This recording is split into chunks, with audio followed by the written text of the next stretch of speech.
em Coimbra, mas não só em Coimbra, na noite da final da Taça, no sábado, foi uma vergonha. Eu não estive em Coimbra, também não estive no Porto, no espaço público, mas os relatos que me chegaram foram imensos, testemunhados, documentados, com vídeos, fotografias, imagens que também passaram nas redes sociais, e esta peça a violência gratuita por parte da polícia, arbitrária, injustificada, e o comportamento descontrolado da polícia é algo que nos deve deixar muito alerta e que merece uma forte e veemente reprovação.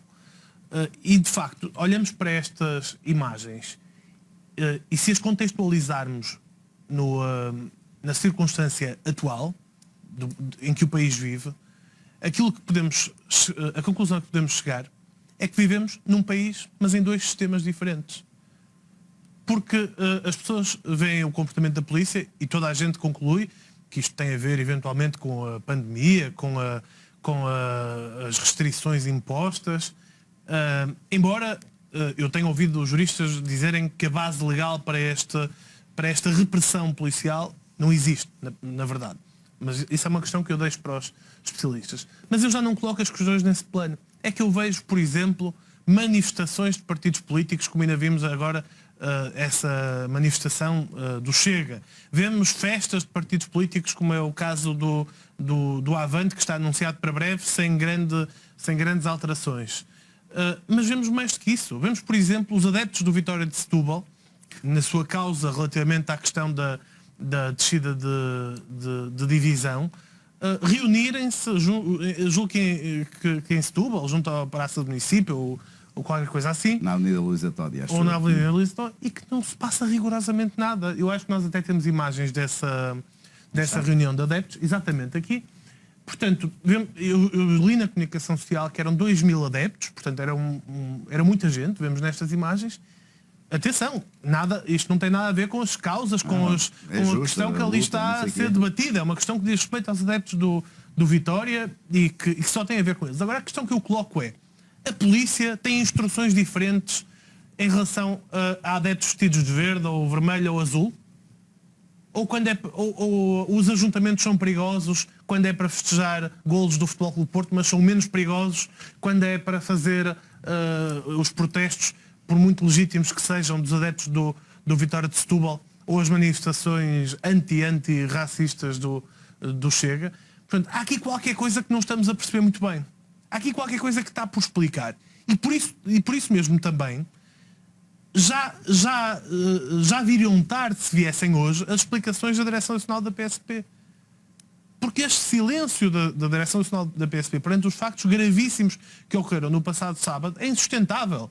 E a ausência de pronúncia por parte do Ministério da Administração Interna, que obviamente já deveria ter ordenado a instrução de um inquérito àquilo que se passou na noite de sábado, mas é incompreensível.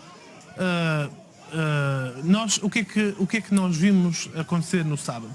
Vimos a tal violência gratuita, punitiva, eu diria mais quase vingativa. Há vídeos que não estão aqui, que eu não vi aqui passarem, mas em que se vê pessoas, incluindo mulheres, crianças, pessoas de forma pacata, de forma absolutamente segura, a serem agredidas por polícias que estavam descontrolados, emocionalmente descontrolados. Eu questiono porquê.